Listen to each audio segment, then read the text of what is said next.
सैनिक जो रिटायर होता है वो लोकतंत्र का हिस्सा है या नहीं, ये सवाल बार बार रहेगा। यदि हमें लोकतंत्र समझते तो जाने नहीं दिया जाता। ये भारी फोर्स की तरफ लगाइए एक बार। ये सारा दल बल हमें रोकने के लिए आज बुलाया गया है। ये देखिए एक एक करके। तो सर आप लोग उत्तराखंड से आए?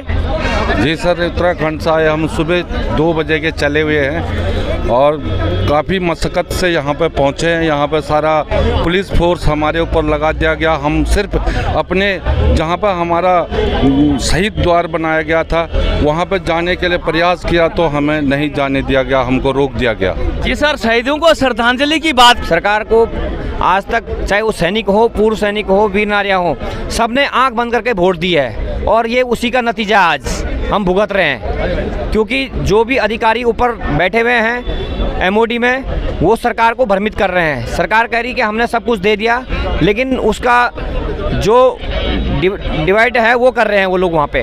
तो हमें बहुत अपेक्षा सरकार से अब नहीं रह गई है, क्योंकि सरकार अगर आज तक सुनना होता तो 9 महीने से हमारी बात सुन लेती। लेकिन अभी हमारे पास अब चारा लास्ट में एक वोट का ही है, जिसका हम अच्छे ढंग से इस्तेमाल करेंगे। जी, आपने हमारा टेस्ट दिल्ली में लिया, हम अपने राज्यों में इसका भरपूर उत्तर देंगे, ऐसा सैनिकों का कहना है। नमस्कार, जय हिंद, वंदे मातरम।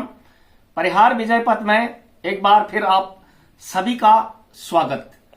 चुनाव के इस महासंग्राम में, महाभारत में कुछ पिछले यादें, कुछ पिछले आंदोलन और आज के परिप्रेक्ष्य को देखते हैं कि उत्तराखंड के सैनिकों ने ओआरओपी की विसंगतियां, पे कमीशन की विसंगतियां, मिलिट्री सर्विस पे को लेकर अपना अंतिम प्रहार, अंतिम नाराजगी 6 नवंबर 2023 को जो दिल्ली के शहीद स्मारक और उसके बाद प्रधानमंत्री को मिलने का जो प्रोग्राम था, उसके हाइलाइट्स आपने देखे। वहां पर उन्होंने कहा था कि अब अंतिम अस्त्र के तौर पर, अंतिम लोकतंत्र की ताकत के तौर पर हम अपने वोट का प्रहार करेंगे।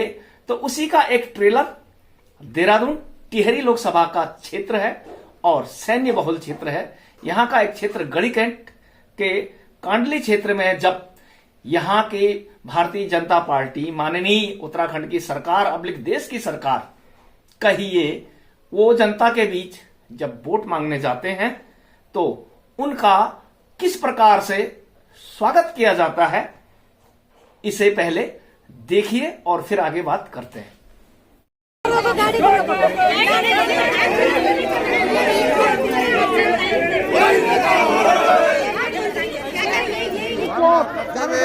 माननीय विधायक श्री गणेश जोशी जी और टिहरी लोकसभा की सांसद जाने दो विजय लक्ष्मी माल्या जी आज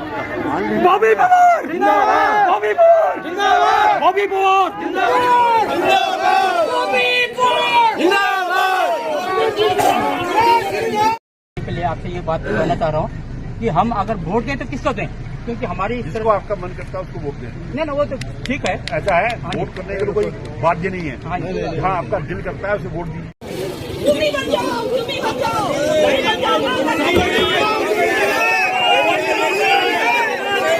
पहले भी कभी आए खर्च चुनाव जीतने के बाद बस वोट के लिए हाथ जोड़ा बहन जी, भाई साहब, और उसके बाद हमने बोल दिया 2022 से ज्ञापन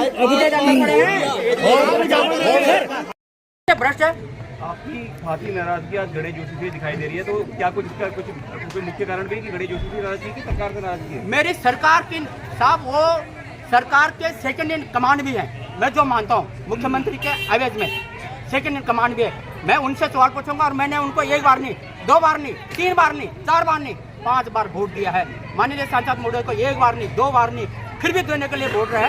हमारे 13 जिलों के पूर्व सैनिकों के 182 समितियों ने बैठक करके ये बोला है कि वोट देना है तो किसके देना है, क्योंकि इस सरकार ने सिर्फ हमको ठगने का काम किया। सैनिकों के नाम पर सिर्फ वोट लिया, बाकी वोट जाए भाड़ में। तो ये हमको शासन प्रशासन और जो मैंने अभी विभाग बोला, जितने विभाग के कर्मचारी हैं उनका उद्देश्य रोजगार दफ्तर बनाना है। अगर मैं भर्ती हो गया किसी विभाग में तो 60 साल तक रहना चाहता, जनता की कोई नहीं सुनता।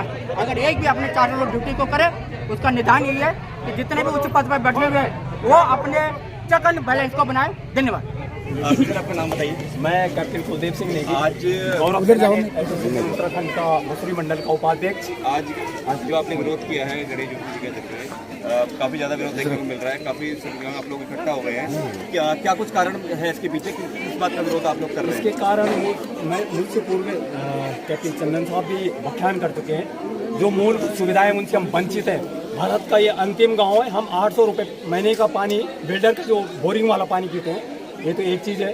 दूसरे, पिछले 1.5 साल से हम सरकार से अपनी 1 रैंक 1 पेंशन की गतिविधियों जो विसंगतियाँ हुई हैं उनको दूर करने के लिए हम लड़ रहे हैं। हम दिल्ली में गए थे, वहाँ से हमको राष्ट्रीय स्मारक में सामूहिक तौर पर श्रद्धांजलि नहीं दी गई है। वहाँ पर पुलिस द्वारा हमको बिठा के जंतर मंतर में छोड़ दिया गया, जो हमारा एक भावनात्मक हमको दुखाया गया। और उसके अलावा राज्य सरकार की अगर बात करें, बहुत बार हमने यहाँ पानी की जो समस्याएं हैं, मूलभूत समस्याएं, उनको उठाया है, लेकिन सुना नहीं जाता हमारी समस्याएं। अब इस पर मुझे कुछ नहीं कहना है, हाथ कंगन को आरसी किया। दूसरी तरफ एक गरीब प्रत्याशी बॉबी पंवार, जिनके कुल खाते में 42,000 रुपया, चलाने को दुपहिया वाहन तक नहीं, वो जहां भी जाते हैं स्वेच्छा से लोग उनका किस प्रकार से स्वागत कर रहे हैं खुद ही।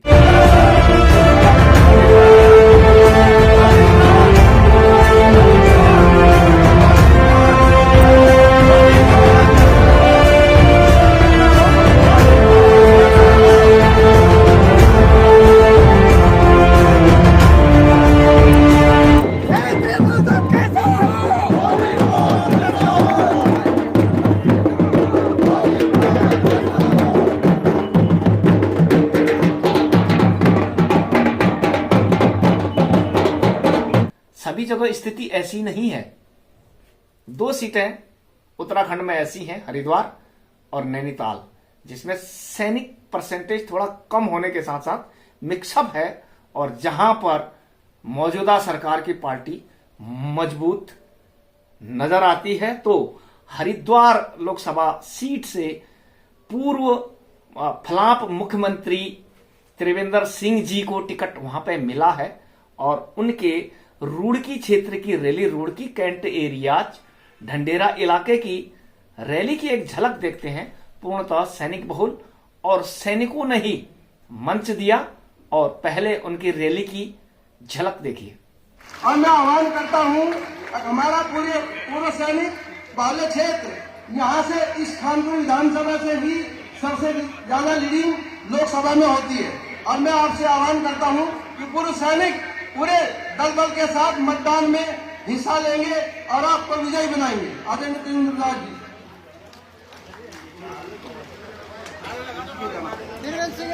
त्रिवेंद्र साहब जिंदाबाद, त्रिवेंद्र सिंह रावत जिंदाबाद, त्रिवेंद्र सिंह रावत जिंदाबाद। धन्यवाद। जरा एक बार मेरे साथ बोलेंगे, भारत माता की, भारत माता की, भारत माता की। नरेंद्र मोदी, नरेंद्र मोदी, नरेंद्र मोदी। फिर एक बार, फिर एक बार, फिर एक बार, अब की बार, अब की बार। धन्यवाद। हमारे देश में टैंक बन रहे हैं, आज हमारे देश में मिसाइल बन रही हैं, आज हमारे देश में तमाम जो आयुध की जो सामग्री चाहिए, जो अभी तक आज से 10 साल पहले हम दुनिया के देशों पर निर्भर करते थे, आज जो हमारे देश में बन ही नहीं रहा है, बल्कि हम दुनिया के कई देशों को फाइटर और ये जो मिसाइल्स हैं आज हम निर्यात करने का काम कर रहे हैं। मैं समझता हूं कोई भी सैनिक अगर उससे पूछा जाए तुझे क्या चाहिए, तुझे क्या चाहिए, तो वो चाहेगा मुझे मेरा देश अखंड चाहिए, मेरा देश सुरक्षित मुझे चाहिए, और उसके लिए मुझे हथियार चाहिए, उसके लिए मुझे अच्छे हथियार चाहिए, मुझे सुरक्षा के, जीवन सुरक्षा के उपकरण चाहिए। कि हर सैनिक की डिमांड होती है, क्योंकि वो तो जाता ही सेना में इसलिए है कि मैं देश के लिए जा रहा हूं। जो उन्होंने कहा वो आपने सुन लिया होगा। अब की बार 400 पार के अलावा सैनिकों को कुछ नहीं चाहिए, अच्छे हथियार, न्यू जनरेशन वेपन, देश की सुरक्षा बना रहे, उसके लिए यही राष्ट्र धर्म है। वो तो ठीक है, जब वो सैनिक है, सेना पर है, पर किसी ने ये नहीं पूछा आप बॉर्डर के सैनिकों को संबोधित कर रहे हैं ऑन सर्विस या रिटायर, उनके परिवारों को जो रिटायर हो चुके हैं, जिनकी घरेलू जरूरतें हैं, जिनकी इतनी सारी विसंगतियां और पे पेंशन और स्थानीय सुविधा की मांग है, उस पर कुछ भी नहीं बोला। तो प्रश्न ये उठता है, एक सैनिक केवल देश की सीमाओं की रक्षा और राष्ट्रवाद पर इतना खुश है और वोट देने को तैयार है, तो क्या जो अपनी मांगों को लेकर 1 साल से 2 साल से जंतर मंतर से लेकर इतने आंदोलन कर रहे हैं, तो क्या वो और उनके परिवार पूर्णतः स्वार्थी हैं? अब सवाल उठता है कि असली सैनिक, असली देश हितैषी कौन है? क्या रिटायर होने के बाद सुख सुविधाओं की मांग करना गलत है? इसीलिए कहता हूं, सैनिक अभी भी ना तो आंदोलन में एक नाव पर थे, ना ही लोकतंत्र के आखिरी रण में भी एक ध्वज तले, एक महारथी के तले युद्ध कर रहे हैं। जो भी बड़ी नाव से उतर कर आए, बड़ी नाव है बीजेपी की नाव, उसी नाव से उतरकर अन्य स्थानीय दलों या किसी और के साथ हैं, लेकिन इसका मतलब ये नहीं है कि बीजेपी का सैनिक वोट परसेंटेज पूर्णतः खत्म हो गया। ऐसा नहीं है, असर जरूर पड़ा। कितना है वो चुनाव के आखिरी समीकरण बताएंगे। आखिरी जिस प्रकार से 45 से 50 ओवर में क्रिकेट का फैसला होता है, वनडे मैच का, ऐसा ही समझिए। लेकिन चुनाव में एक चीज और होती है, हर महारथी के तर्कस में अलग अलग तीर होते हैं, जिसे वो लोकतंत्र के निशाने पर जनता के दिलों तक उसे उतारता है और जिसे उसको वोट मिलती हैं। लेकिन एक तर्कस में तीर किसी किसी के होता है, उसे कहते हैं कलयुग का सम्मोहनास्त्र। आप समझ गए होंगे। उस सम्मोहन में, उसके लालच में व्यक्ति अपने तर्क वितर्क, अपने डिमांड सब कुछ भूल जाता है और चुपचाप खा पी के वोट देकर आ जाता है।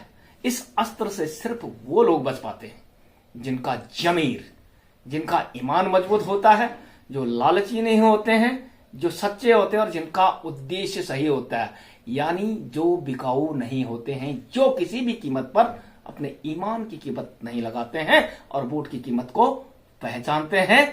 और सैनिकों की ये भी अग्नि परीक्षा है। दूसरा, हर किसी प्रत्याशी के तर्कस में ये सम्मानास्त्र होता भी नहीं है, खास खासों के ही होता है।